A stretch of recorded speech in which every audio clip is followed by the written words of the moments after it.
في الأشياء في التقنيات، وما هو الوهم الذي يؤدي إلى ضبابية في الأفكار.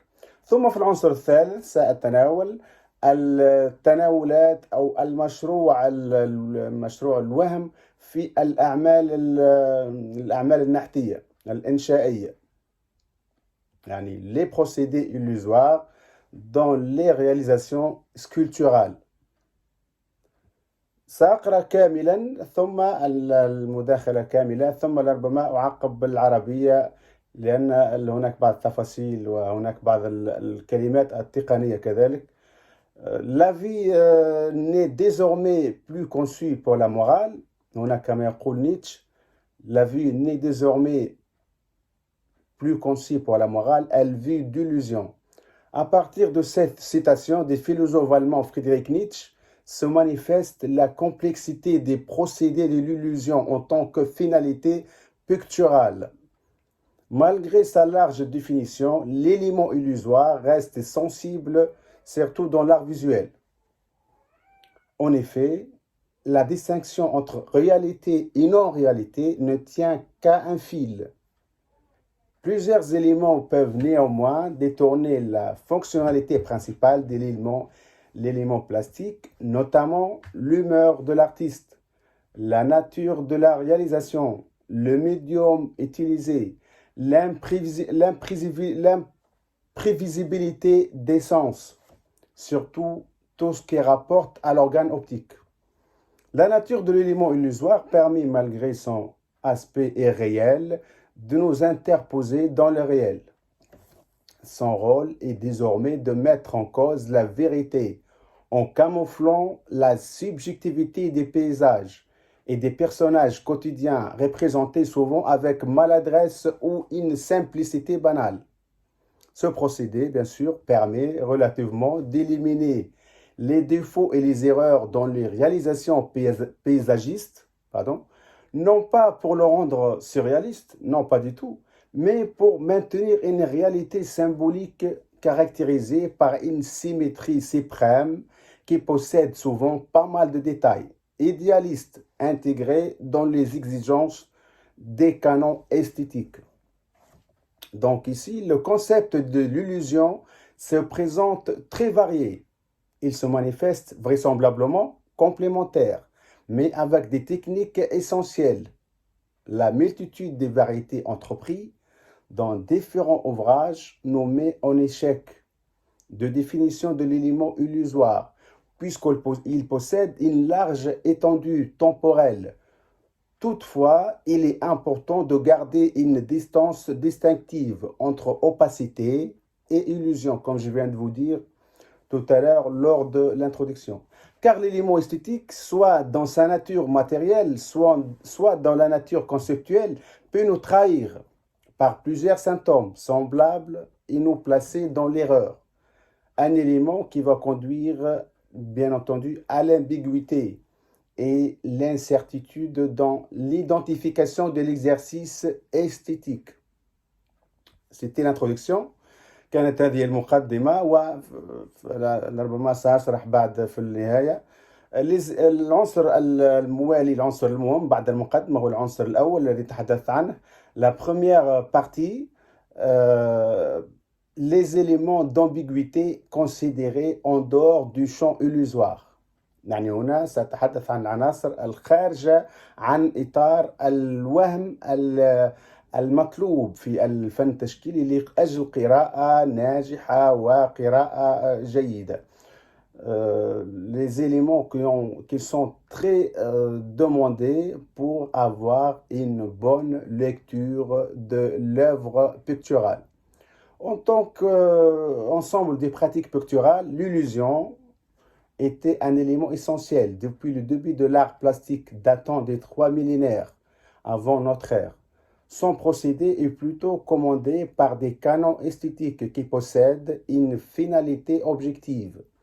Les fonctionnalités qui dépassent cette exigence nécessaire sont vraisemblablement erronées et n'obéissent pas à une vraie lecture de l'œuvre. On confond souvent, par exemple, entre finalité et technique, comme on confond entre mirage et marécage. Les éléments qui vont plutôt accentuer l'incertitude sont nombreux, comme par exemple l'idéalisation exagérée, la stéréotype, la propagande, les œuvres de cours, notamment notamment Rubens et Velázquez. C'est les leaders de l'art de cour. Bien entendu, Rubens c'est en flamand et Velázquez en Espagne. Le surréalisme, la planéité, l'aplat, le monochrome, le lavis, le procédé mésocéphalique dans la représentation moyenâgeuse des apôtres. Les têtes des personnages sont au même niveau, ce qui provoque une représentation figée et loin de la vérité. On peut y trouver aussi l'écriture automatique, la psychanalyse, la trahison ou le dysfonctionnement des sens comme le son, le goût, la toucher, l'odeur et notamment la fonctionnalité optique. Deuxième élément, العنصر الثاني المهم هو تقنيات الإيهام البصري في الفنون التشكيلية, les techniques de l'illusion dans l'art pictural ou bien les techniques de l'illusion picturale tout court. De nombreux procédés ont pratiqué fréquemment à l'Antiquité, ont vu leur apparition avec la naissance arabe ou bien la Renaissance, que je l'appelle moi la Renaissance arabe, Nahda, entre le 8e siècle et le 15e siècle de notre époque, ou la Renaissance européenne à partir du 15e siècle. Plusieurs أو النهضة الأوروبية التي انطلقت من القرن الخامس عشر أو كما قلت النهضة العربية التي انطلقت من القرن الثامن ميلادي إلى حدود القرن الخامس عشر. Plusieurs de ces inventions antiques ont été adoptées et intégrées dans les canons de l'art moderne, ceux d'entre-guerres, les avant-gardes et d'après-guerre jusqu'à nos jours. سأمر الآن إلى تناول العنصر الأول في المحور الثاني اللي هو التناول les traitements de l'objet, l'illusion comme un traitement de l'objet. يعني أدوات الإيهام في التناول التقنيات. Elle comprend تحتوي على le mimésie اللي هي تقنية, c'était une technique très ancienne datant de l'époque de la préhistoire. Et elle est omniprésente, surtout dans les scènes de la chasse allant de la période pré-dynastique jusqu'à l'occupation romaine. Elle représente la particularité de l'Égypte antique dans le début datant des 38 siècles avant notre ère. Le Dédale, son origine remonte à Dédale, un personnage athénien dans la mythologie de la Grèce antique, le premier qui a réalisé les statues des dieux. Il possédait un niveau d'élaboration très ingénieux. Ses œuvres ont beaucoup servi aux offrandes, pendant les fêtes de sacrifice, par exemple, dans les temples. Il se présente la plupart du temps sous forme de statuettes polychromes en pierre ou bien en bois. Il y a aussi l'élément, le troisième élément, c'est l'élément de l'imitation. C'est la reproduction d'un paysage ou d'un personnage à partir du réel, mais avec des détails plus intrigants et des techniques de finition plus attirantes. La réalité peut désormais devenir une deuxième réalité, plus représentatrice. L'idéalisme, comme par exemple le tableau de l'école d'Athènes de Raphaël, réalisé entre 1508 et 1512.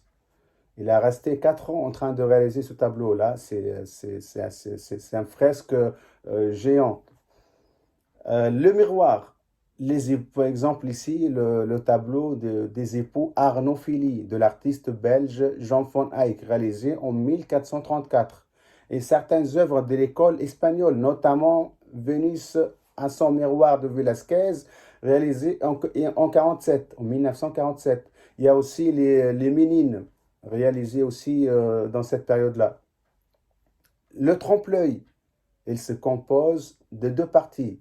Il Il y a aussi ici, dans ce détail-là, il y a le trompe-l'œil fantastique, petit a, le trompe-l'œil architectural, petit b. Donc le trompe-l'œil fantastique, ça concerne essentiellement tout ce qui on trouve dans les palais, dans les chambres réalisées avec une façon d'illusion, comme par exemple on trouve une main qui sort du cadre, ou on trouve un objet qui sort, ou un puits, bien sûr c'est une illusion d'un puits, mais c'est pas un puits, euh, réalisé essentiellement avec l'artiste Andrea Mantegna. Le trompe-l'œil architectural, comme je viens de dire, c'est la deuxième partie de trompe-l'œil. C'est surtout la cité idéale de Piero della Francesca, par exemple. C'est une œuvre qui est très connue. La mise en abîme, c'est une autre technique aussi. Ça concerne surtout l'autoportrait. C'est essentiellement, par exemple, il y a un exemple de l'artiste autrichien Jonas Gimp, réalisé en 1646, exposé dans le musée des Offices à Florence. Ou bien, on peut citer tout simplement l'emblème de la vache qui rit, le fromage. On trouve la tête de la vache avec deux petites têtes sur les oreilles, comme de boucles d'oreilles. C'est ce qu'on appelle la mise en abîme. C'est facile à se rappeler avec ça.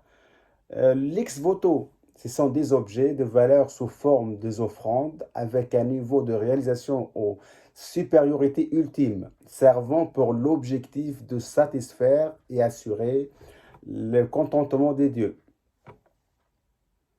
La dimensionnalité, bidimensionnelle, tridimensionnelle, bidimensionnalité, tridimensionnalité. Par exemple, on trouve la Trinité réalisée en 1427 par l'Italien Masaccio. C'est ce qu'on appelle aussi, il l'appelle aussi Malik la dimensionnalité aussi, le roi de la dimensionnalité. Inventaire de la formulation des principes mathématiques. Le clair-obscur. La leçon d'anatomie, ici c'est un exemple, la leçon d'anatomie des docteurs Tulpe, des peintres hollandais Rembrandt, Malik al-Dhaw wa Dhalam, ici, réalisé en 1632. ويتبع للغة الفن الفلامنكي, l'art flamand. Les plans et les horizons. Il y a aussi le profondeur. Il trouve son aboutissement dans la jointure des deux symétries avec le point de fuite. Il y a aussi l'illusion, un traitement de l'idée. On rentre maintenant aux deuxième partie, c'est le traitement pictural dans l'idée. On commence par le ready-made et cette partie-là, ça concerne essentiellement l'art contemporain. On va rentrer dans le premier détail, c'est le ready-made. On va citer l'exemple de La Fontaine de Marcel Duchamp, réalisé en 1917. Après, on va passer à l'art conceptuel, la structure G. C'est une œuvre qui s'appelle structure G. C'est la conceptualisation littéraire, art et langage. On peut citer l'installation One Three Chairs. La réalisation de Smith, qui s'appelle intitulée Art is Idea, ça concerne l'installation d'une chaise réelle avec une photo d'une chaise et une feuille sur laquelle on marque ou on écrit une chaise, a chair. Réalisé en 1966. Et puis, on va aller à l'art povera, un art qui est florissant en Italie, avec Giovanni Anselmo. C'est un art de la mélancolie. Comme par exemple, un exemple d'œuvre, ici, on va trouver la structure qui mange. C'est un mélange en fait entre deux compositions hétérogènes, granit et une feuille de salade, réalisé en 1968. Ça résume essentiellement la fragilité du monde. Après, on va aller à la performance et les représentations théâtrales. comme les représentations de Joseph de Nietzsche, l'Autrichien. C'est lui qui fait sur scène avec du simulation de sang et du massacre. Après, on va trouver la chorégraphie, la mise en scène, le décor, la lumière, tout ce qui concerne la chorégraphie. Il y a aussi la projection, la numérisation, la vidéoprojection, le cinéma. Donc tout ça, ça concerne vraiment le travail illusoire dans l'art contemporain. Concernant, c'est surtout la partie qui est attachée à l'idée. Troisième partie, c'est très court, c'est pas vraiment, c'est une petite résumé très courte pour la troisième partie. Ça concerne essentiellement les procédés illusoires dans les réalisations sculpturales. Donc هنا المبادئ أو الأدوات أو الأفكار التقنيات الخاصة بالإيهام في النحت، في العمليات الإنشائية أو النحتية، لأنه حتى النحت كذلك فيه يعني رغم أنه هو أكثر واقعية وأكثر فيه ديماسيوناليتي أكثر، ولكنه فيه عمليات إيهام كذلك، لأن الإيهام كما قلت هنا نأخذه بالمعنى الإيجابي ليعطي واقعية أكثر من الواقعية، يعني واقع فوق الواقع وجمالية فوق الواقع. نجد هنا العناصر parmi les éléments on trouve la polychromie. On sait tous ça veut dire quoi la polychromie. On trouve aussi le mouvement. Exemple ici du mouvement dans les statues sculpturales. Le baiser d'Auguste Rodin, réalisé entre 1881 et 1882. On trouve aussi le modelé, on trouve aussi le drapé et le drapé mouillé, les étoffes, les plis, le bas-relief et le haut-relief. Donc ça, c'était vraiment tout ce qui concerne l'ambiguïté et la différence entre les deux ramifications ou les deux grands éléments. C'est l'élément opaque qui nous amène à une mauvaise lecture, comme l'aplat et tout ce qui est compagnie et les autres éléments.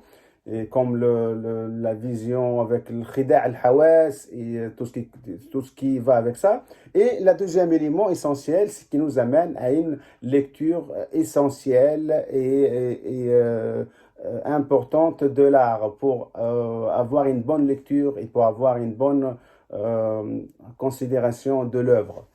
هنا سألخص لربما بسرعة بالعربية. يعني أنا تحدثت هنا عن الضبابية في الإيهام في التناول التشكيلي الحديث والمعاصر. تحدثت في عنصر أول عن عوامل الضبابية حتى يعني نخلق هنا الفرق وحتى نكون هناك على بينة من أن هناك فرق كبير جدا لا نقع في هذا الفخ. هو الفرق بين الضبابية التي تؤدي إلى الخطأ، يعني إلى عدم القراءة الجيدة وعدم التفاعل الجيد مع اللوحة، والضبابية أو الوهم الذي يؤدي إلى القراءة الجمالية المطلوبة للوحة. ثم تحدثت عن في العنصر الثاني عن تقسيم التقنيات من تقنية إلى تقنية أولى، هي تقنية يعني مادية للتناول البصري التشكيلي أساساً، وهناك التقنية الثانية اللي هي تقنية يعني فكرية مرتبطة أساساً بالفهم المعاصر ومرتبطة أساساً بالفنون المعاصرة، منها l'art povera, l'art conceptuel, l'art de la littérature, l'art حتى كذلك علم النفس يعني مربوط، لأنه هناك مثلا أندري بروتون مثلا رائد علم النفس وصديق فرويد الحميم، يعني زاره 3-4 مرات في النمسا. هو التناول ورائد علم النفس الفني يتناول مثلا الكتابة الأوتوماتيكية. الكتابة الأوتوماتيكية هي طريقة أو تقنية تؤدي بنا إلى فتح الخيال لمجالات أخرى ربما غير متحكم فيها من طرف العقل ومن طرف الفنان نفسه، فيدخل إلى غرفة مظلمة ويبدأ في الكتابة بطريقة غير يعني مدروسة، وهذه الكتابة تؤدي في نهاية الأمر إلى يعني البوح بأشياء لم يكن يتوقعها الفنان. وهذا جانب القراءة النفسية أصبحت الآن يعني جانب من جوانب القراءة الجمالية للفن المعاصر، يعني فهذه كذلك موجودة. ثم في عنصر ثالث تناولت فيه العناصر ربما الجمالية المتعلقة بالوهم في البنية أو في البناء النحتي الإنشائي، اللي منها يعني مثلا نجد هنا يعني في عناصر متعددة. نجد منها مثلا يعني هنا سأمر ربما على عين المكان أترجم مباشرة. نجد منها مثلا تعدد الألوان، يعني البوليكرومي. نعرف أن التماثيل القديمة في اليونان القديم كانت كلها ملونة بألوان زاهية جدا وألوان جذابة، وذلك من أجل طلب رضا الآلهة، ولم تكن ألوان بيضاء كما نراها اليوم. يعني كذلك نجد الموفمون، يعني الحركة. كما نرى أن الأعمال التشكيلية، الأعمال النحتية عفوا، التي كانت تقدم أو يتم إنتاجها في الفترة اليونانية القديمة، كانت كلها أعمال نجد أنه في صدد المشي على خطوة واحدة، أو في صدد القيام بحركة معينة، أو يمد يده إلى الأعلى. أو هذه تعطي الحيوية وتعطي الروح للوحة، تعطي الروح عفوا للعمل النحتي. فنتصور أن هذه العملية، هذه المنحوتة في إطار حركة تتحرك يعني، وليست ثابتة. وهذا على عكس ما هو موجود في مثلا القرون الوسطى، التي كانت متسمة أساسا بأعمال ربما يعني الأعمال النحتية كانت يعني في تراجع، لأنها فقدت كل ما الحرية، وفقدت المبحث الجمالي الفكري الخارج عن الدين، لأنها ارتبطت أكثر بالدين. فكانت يعني ربما أكثر ثبات، كما نرى في اللوحة. مثلا في اللوحة كانت اللوحات جامدة، وكانت الصور يعني غير مطابقة للواقع، ولا يوجد فيها بحث جمالي، ولا يوجد فيها حركة، ولا يوجد فيها حياة، ولا يوجد فيها يعني تفاعل وأبعاد، وتنقص كل هذه الأشياء إلا بعدما جاءت الكواتروتشنتو أو الثورة الفلورنسية في بداية القرن الخامس عشر، وعملت على تحرير العمل الفني من السلطان الديني. نجد كذلك المودلي، يعني طريقة اللوحة، طريقة تقديم اللوحة والفيناس، يعني درجة البناء، درجة التفاصيل موجودة. نجد كذلك لودغابي مثلا، الرداء الذي أن اللوحة، نرى اللوحة مثلا صاحب اللوحة الشخصية الرئيسية ترتدي رداء، يعني يكون الرداء عبارة على أنه إنسان يلبس رداء حقيقي، يعني يتفاعل مع الجسد ويكون شفاف. وحتى أنه هناك، وهذا حدث أكثر في الحضارة اليونانية، أن هناك حتى بعض التماثيل الخاصة بالنساء تظهر وكأنها تلبس رداء شفاف. يعني شوفوا الغرابة في الأعمال ودرجة التقدم في الأعمال، أنه نرى امرأة في منحوتة عارية بلباس شفاف، ونتخيل درجة العمل ومقدار والتقنية اللازمة. كذلك أنواع اللباس المختلفة، وكذلك لو ريلياف مثلا في بعض الأعمال الخاصة ربما بالحائطية أو في المعابد، تكون هناك فيها ربما أبعاد يعني عميقة ومتوسطة وغير عميقة.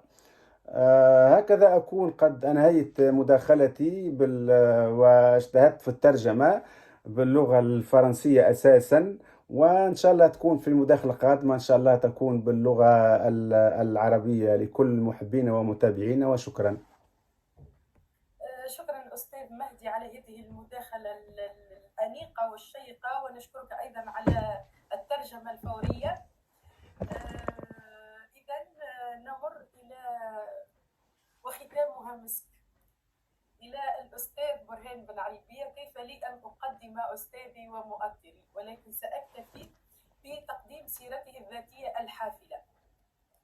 برهان بن عريبية هو أستاذ بالمعهد العالي للفنون والحرف بصفاقس، وأيضا بالمعهد العالي للفنون والحرف بالقيروان. سجله حافل بالمداخلات والمنشورات، أولها سنة 2005 المشاركة في تأليف وإنجاز مشروع تشكيلي جماعي بعنوان ترانيم الخامات في ثنايا الباتشورك. أيضا سنة 2012 نشر نص التنصيب المصطلح المميزات، تحرير تنصيبة بدون عنوان، 1965 لروبير موريس في كتاب الفن والمكان، وهو تأليف جماعي